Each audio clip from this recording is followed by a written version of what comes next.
Bonjour tout le monde. Et ce matin, c'est un plaisir pour nous de vous entretenir autour du thème de la biosécurité. Juste avant,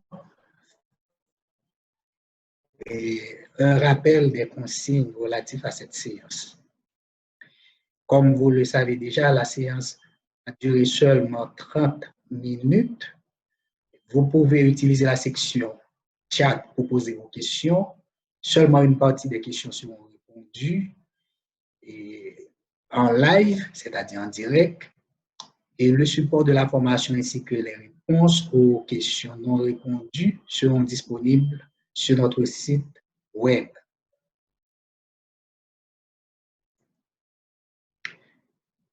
Je suis Patrick Edouard, je suis technologiste médical et secrétaire général de l'Association des technologistes médicaux, licenciés d'Haïti. Les objectifs que nous avons fixés pour cette formation, c'est que pour les professionnels travaillant dans le milieu hospitalier ou plus précisément au niveau du laboratoire, donc à la fin de cette session, ils vont prendre conscience des risques liés à leur métier et ils auront revu les classes de pathogènes qu'ils manipulent journalièrement et ils auront revu les niveaux de sécurité en relation avec les classes de ces pathogènes. Ils reverront les bonnes pratiques de laboratoire et les différents types d'équipements de protection individuelle.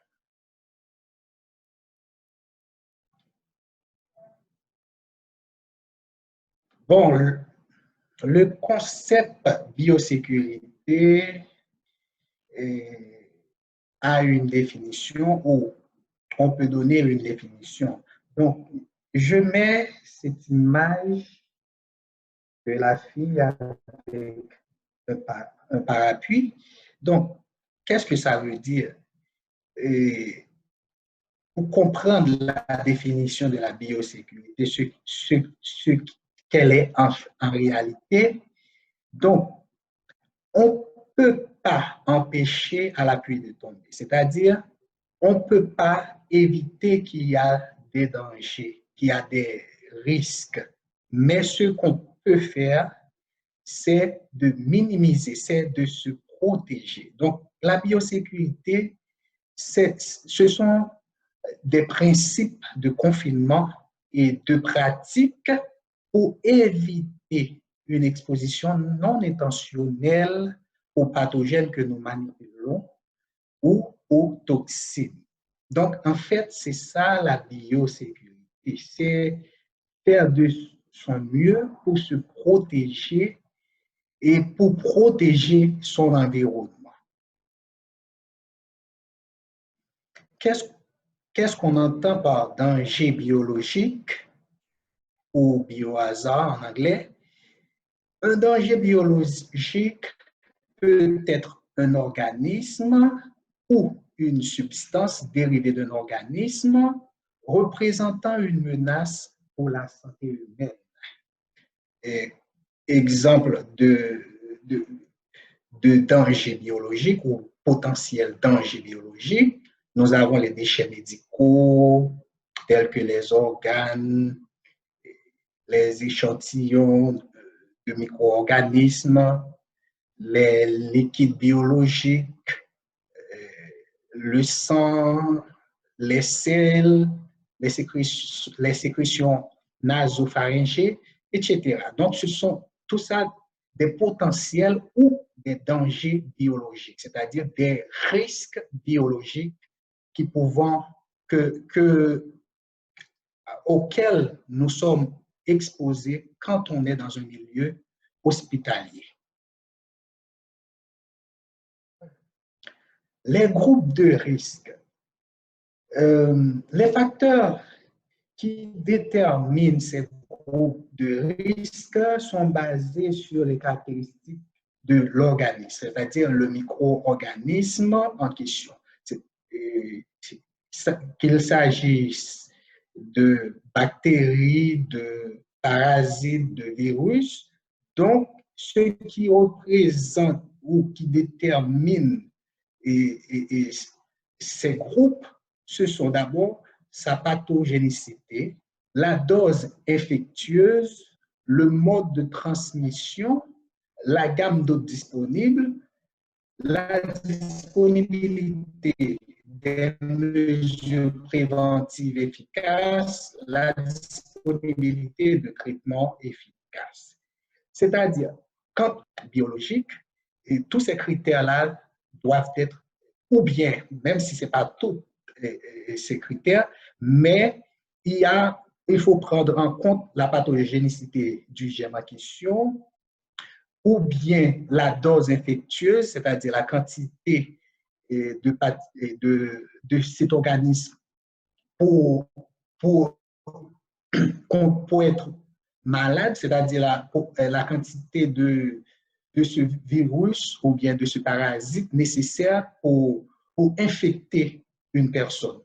Et la mode de transmission aussi, est-ce que c'est par voie aérienne, est-ce que c'est par voie sanguine, c'est par voie par consommation féco-orale, etc. Classification des pathogènes. Donc, on classe les groupes de pathogènes, les pathogènes en 4 groupes de risques, allant d'un niveau 1 jusqu'à un niveau 4. Et bon, en résumé, un pathogène est considéré comme de groupe de risque 1, c'est lorsque le risque qu'il représente est faible pour l'individu et pour l'environnement. De groupe de risque 2, c'est-à-dire ce pathogène représente un risque modéré pour l'individu, c'est-à-dire le professionnel qui est en contact ou qui manipule ce pathogène, est faible pour l'environnement. Risque élevé pour l'individu, c'est lorsque c'est au niveau 3, c'est-à-dire le risque est élevé pour l'individu ou du moins le professionnel qui est en contact avec ce pathogène, et c'est peut-être faible aussi pour son environnement, pour la communauté. Et de niveau 4, le risque est élevé pour l'individu et aussi pour l'environnement. OK? Donc, comme par exemple, nous pouvons donner quelques exemples rapidement. Pour le niveau 1, le pathogène, par exemple, Escherichia coli, okay? Un laboratoire qui manipule Escherichia coli, il a affaire à un pathogène de risque 1, de risque 2, par exemple, un laboratoire qui manipule le germe de VIH, par exemple, un laboratoire qui fait des tests de VIH. Donc, c'est au niveau de... Le risque est modéré pour l'individu, c'est-à-dire le risque pour le professionnel qui manipule ce pathogène est modéré, mais c'est faible pour la communauté. On dit faible pour la communauté, ça ne veut pas dire que ça ne représente pas un danger pour la communauté, c'est-à-dire pour l'environnement. Le niveau 3, comme par exemple le MTB, et la tuberculose multirésistante, par exemple, c'est un germe de niveau 3 et qui représente un risque de niveau 3. C'est très élevé pour l'individu, c'est peut-être faible pour la communauté, mais quand même, c'est pas... Bon, on dit faible, mais c'est pas minime de toute façon, le risque de niveau 3 pour la communauté. et de niveau 4, comme le gène d'Ebola, par exemple, et un laboratoire qui manipule le gène Ebola, le risque est de niveau 4, c'est-à-dire c'est très élevé pour l'individu qui est en contact avec le gène, le professionnel, et c'est aussi élevé pour la communauté, c'est-à-dire l'environnement. Bon, nous allons voir par rapport au groupe de risque que représente le gène que nous manipulons et quel niveau de biosécurité. Bon, c'est simple. Maintenant, pour le groupe de risque niveau 1, le niveau de biosécurité, c'est basique, c'est niveau 1. Et quel type de laboratoire qui entre en question? Ce sont les laboratoires d'enseignement et de recherche basique. Pratique de laboratoire, c'est bonne pratique de laboratoire, donc équipement de sécurité nécessaire. Bon, c'est pas trop nécessaire d'avoir des équipements nécessaires. Bon, on peut travailler sur la paillasse. Le niveau 2, basique, c'est un niveau de biosécurité basique. Niveau 2, type de laboratoire, ce sont les services de diagnostic, de recherche, tels que la plupart, ou bien la majorité des laboratoires dans les centres hospitaliers ou les laboratoires qui font des tests de diagnostic, donc qui manipulent des gènes qui ne sont pas trop à risque pour la communauté. Donc, qu'est-ce qu'il faut avoir comme pratique de laboratoire? C'est toujours une bonne pratique de laboratoire est nécessaire, c'est-à-dire les bonnes pratiques de laboratoire que vous connaissez, et vêtements protecteurs, et il faut que l'espace soit identifié, c'est-à-dire il faut que les services soient bien identifiés, et puis il faut qu'il y ait l'étiquette biohazard. On peut travailler sur la paillasse et avoir des hôtes s'il y a risque d'aérosol. Niveau 3, c'est confinement niveau 3 comme niveau biosécurité, type de laboratoire, toujours pour les services de diagnostic ou de recherche. Comme pratique de laboratoire, c'est les mêmes niveaux 2, plus vêtements spéciaux. Donc, il faut avoir des vêtements spéciaux pour travailler au niveau 3. Il faut qu'il y ait un contrôle des accès. Il faut qu'il y ait le flux d'air directionnel. Il faut qu'il y ait une dépression. C'est-à-dire qu'il faut quand même des dispositifs bien spéciaux pour travailler à ce niveau. Et équipement de sécurité, il faut obligatoirement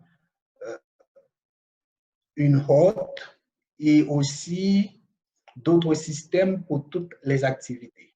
Et puis pour le niveau 4, de confinement 4, donc niveau de biosécurité, confinement niveau 4, et type de laboratoire, ce sont les unités des pathogènes dangereux comme Ebola, que je viens de dire tout à l'heure. Et puis, c'est un laboratoire de niveau 3, plus SAS d'entrée étanche, et il y a douche en sortie, gestion spéciale des déchets. Donc, pour le niveau 4, c'est beaucoup plus compliqué parce que là, le confinement doit rester au niveau du laboratoire. Tout ce qui se fait doit rester au niveau du laboratoire pour ne pas, même accidentellement, que le gène soit exposé à la communauté. Donc, c'est un niveau qui demande une rigueur. L'accès au laboratoire. Au niveau du laboratoire, ce que nous devons savoir, c'est que le laboratoire n'est pas un lieu de tourisme. C'est-à-dire, ce n'est pas un lieu pour amener vos enfants, venir, vos petits-enfants, vos amis. Donc, c'est un accès contrôlé au personnel nécessaire. C'est-à-dire, c'est le personnel nécessaire qui doit avoir accès au laboratoire, peu importe le niveau. Donc, il faut mettre les étiquettes de danger biologique à l'entrée du laboratoire. L'accès au laboratoire doit être limité aux personnes essentielles. Vous devez décider de votre politique d'affichage et de restriction d'accès, mais ce qui doit être clair, c'est que une personne qui rentre au laboratoire, et c'est valable aussi pour n'importe quel milieu hospitalier, une personne qui entre doit être conscient dans ce lieu, on a affaire à des germes potentiellement infectieux. Donc, c'est pourquoi l'accès doit être limité.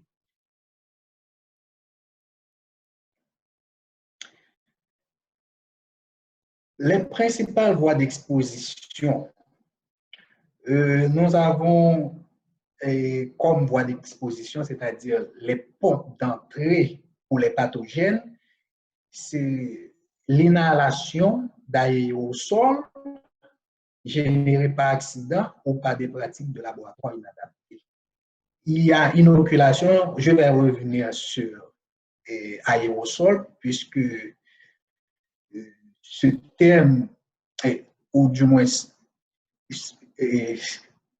ça représente un risque pour le personnel, c'est-à-dire c'est l'un des plus grands risques pour le personnel. Je vais revenir.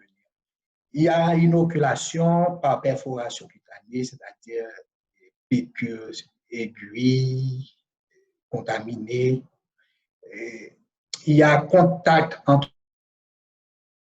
les muqueuses et du matériel contaminé, c'est-à-dire le nez, la bouche, les yeux. Et il y a ingestion d'aliments ou boissons contaminées, comme par exemple lactose, et même des bactéries aussi qu'on peut attraper en consommant des aliments ou boissons contaminées. Maintenant, les aérosols. C'est l'un des plus gros risques pour le personnel de laboratoire. Pourquoi? C'est parce que la plupart des manipulations que nous faisons au niveau du laboratoire produisent des aérosols. Et voici une liste qui n'est pas exhaustive. Par exemple, piquetage.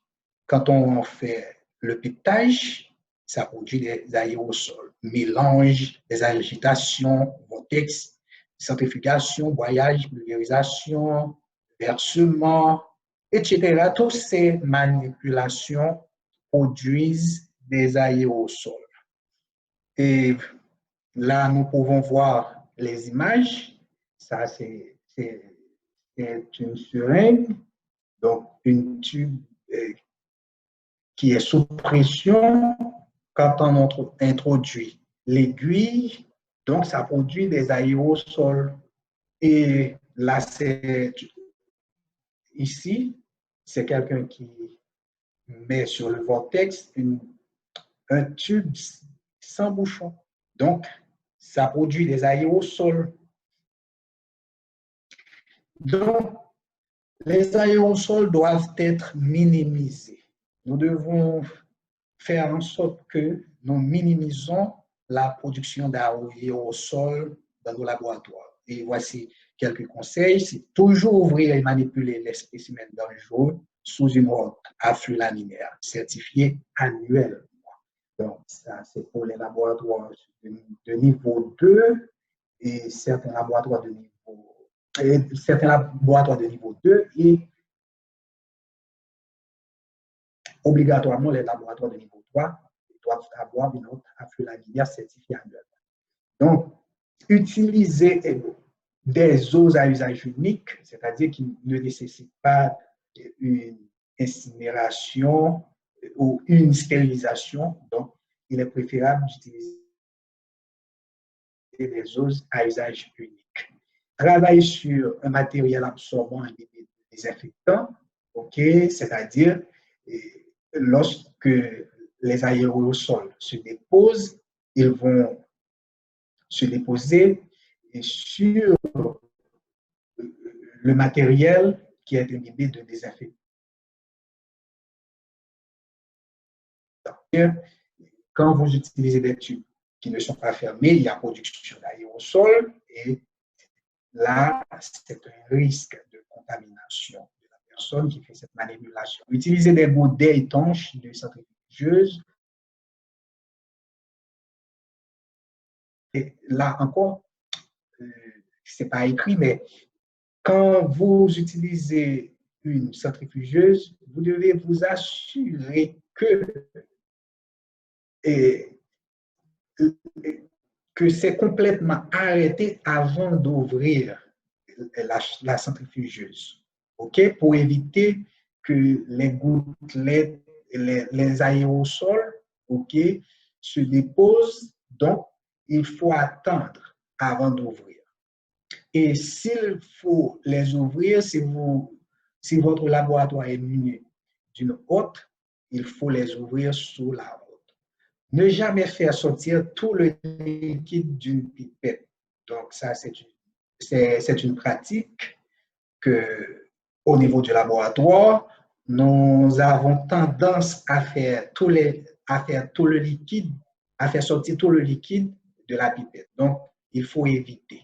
Laisser les dernières gouttes dans le cône. Il y a une mesure. Faire attention lorsque vous éliminez les bulles dans les tubes. C'est pour les laboratoires qui font la culture de tubercules, de bacilles, de la tuberculose. Donc, il faut faire attention lorsque vous éliminez les bulles. Maintenant, voyons les bonnes pratiques de laboratoire que je pense qui peut être valable pour tout, toutes les professions médicales. Donc, il faut avoir des chaussures fermées, blouses fermées. Et il faut éviter de mettre le stylo dans la bouche.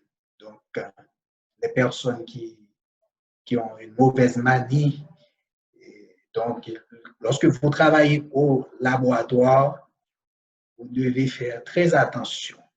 Pas de main proche du visage et des yeux. Et maintenant, avec le COVID-19, nous voyons que ces pratiques du laboratoire reviennent pour toute la population. Donc, il faut éviter de porter la main dans les yeux, dans la bouche, dans le nez. Donc, ces pratiques-là sont vieilles, mais maintenant, c'est comme si c'était nouveau. Donc, les bonnes pratiques ne vieillissent pas. Toujours se laver les mains, les blouses décontaminées au javel et nettoyer régulièrement et jamais à la maison. Je vais m'arrêter là. La blouse, c'est un équipement. D'ailleurs, ça fait partie des équipements de protection individuelle. Il ne faut pas le mettre pour aller au cafétéria. Donc, la blouse que vous sortez du laboratoire ou de votre box de consultation ne doit pas laisser la salle ou ne doit pas laisser le laboratoire. Donc, vous devez éviter de porter votre blouse partout. La blouse, c'est un équipement de travail. Donc, il est préférable de ne jamais apporter la blouse à la maison. C'est préférable de laisser la blouse au laboratoire, le laver au laboratoire. Pas de gants avant de manipuler téléphone, ok, il faut enlever les gants avant de manipuler le téléphone, l'ordinateur, les poignées de porte. Il faut aussi une bonne gestion des déchets. La bonne gestion des déchets, c'est un sujet de formation que nous aurons. Il faut un étiquetage des produits manipulés, c'est très important au niveau des laboratoires. Tout ça aide à minimiser les risques. Il n'y a pas que les dangers biologiques, il y a aussi des dangers chimiques au niveau du laboratoire. Il y a des dangers électriques, il n'y a pas que des dangers biologiques. Donc, il faut avoir une bonne gestion des zones de travail aussi, c'est-à-dire identifier vos zones de travail. Donc, la zone où vous manipulez les échantillons, il ne devrait pas y avoir les cahiers que vous allez rapporter quand vous n'avez pas de gants. OK? Donc, il faut faire une bonne gestion de votre zone de travail. Et là, malheureusement, ce sont des mauvaises pratiques. Donc, il ne faut pas garder les aliments au niveau du frigo, que vous conservez vos spécimens, vos réactifs. Donc, et la poubelle que vous utilisez pour jeter vos spécimens contaminés, ne devrait pas y avoir les bouteilles de soda comme ça. Donc, ça c'est une mauvaise pratique. Pourquoi? Parce que automatiquement que vous utilisez ce même poubelle pour jeter Cette même poubelle. Vos bouteilles de soda, donc, et ça devient contaminé automatiquement. Vous allez avoir beaucoup plus de déchets à éliminer. Donc, vous aurez à avoir ça dans le prochain cours.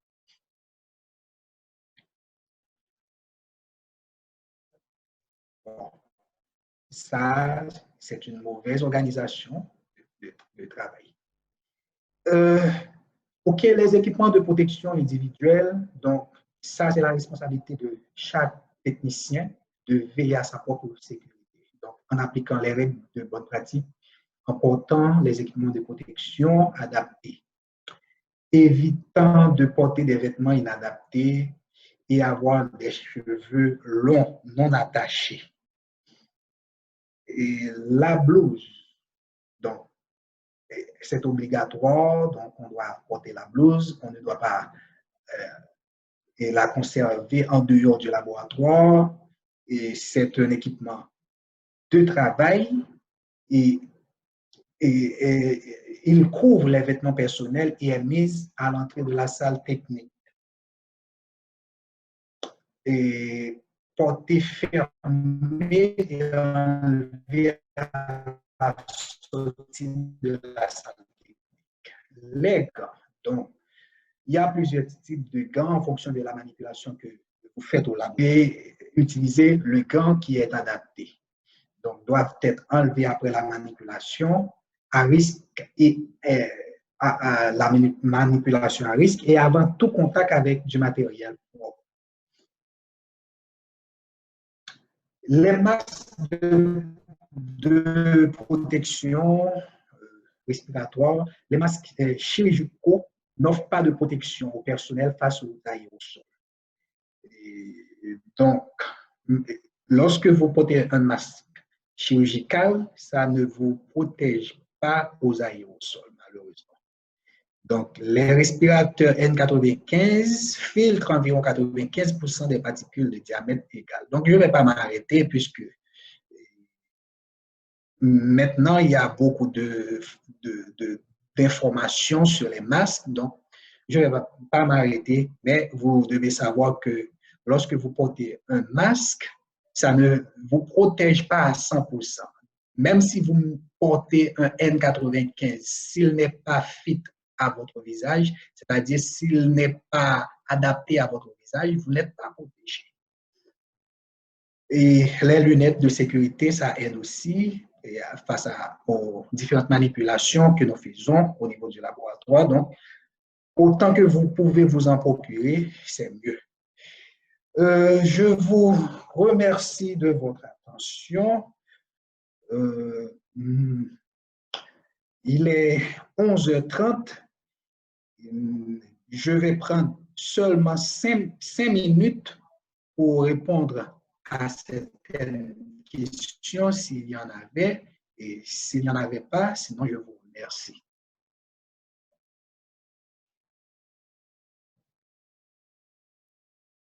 Alors, bonjour à tout le monde. Ce que je voudrais demander,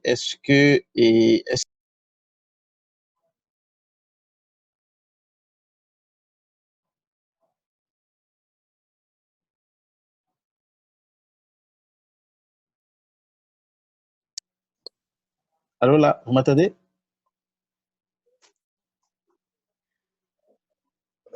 Malheureusement, nous ne prenons pas les participants en direct. Vous devez écrire votre question, malheureusement, parce que ce serait très difficile pour nous autres de contrôler tous les participants. Donc, c'est mieux d'écrire les questions et nous allons les répondre au fur et à mesure.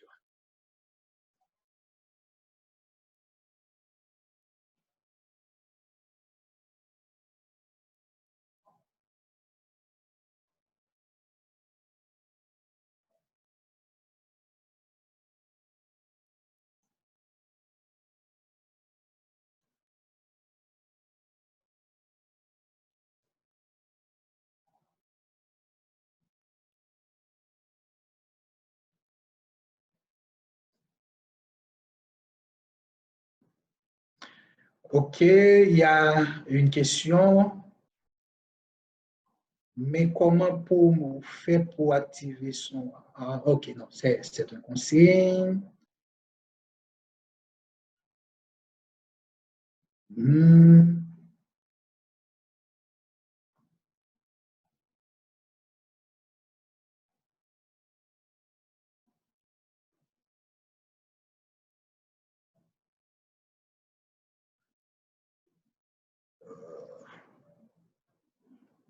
OK.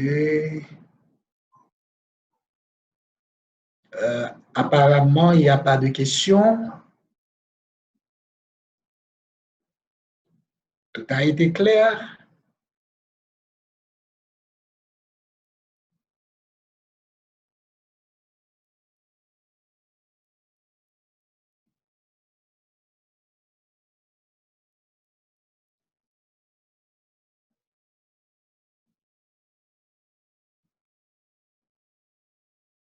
Il y a un commentaire de Rosemont Blanc. En fait, les anciens de laboratoire ont tendance à ne pas porter des équipements de protection personnelle sous prétexte qu'ils sont anciens. Pensez-vous qu'il y a une autre façon d'aborder ce problème? Ah bon, ça c'est une question, ça c'est une bonne question. Donc, pour ce qui concerne la protection ou bien sa protection personnelle, et comme je le disais dans un slide, ça revient à soi de se protéger, c'est-à-dire le, le,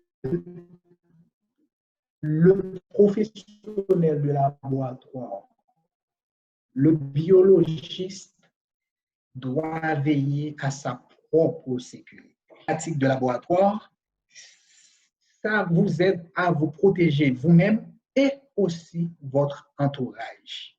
Donc, une personne qui ne porte pas d'équipement de protection met non seulement lui-même en danger, mais aussi sa famille.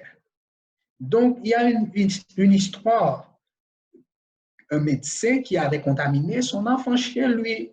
Et comment? C'est en apportant sa blouse à la maison. Donc, son enfant vient lui embrasser, papy. Donc, se protéger dans un espace qui est à risque, vous vous protégez vous-même et vous protégez aussi les autres. Et il est 35.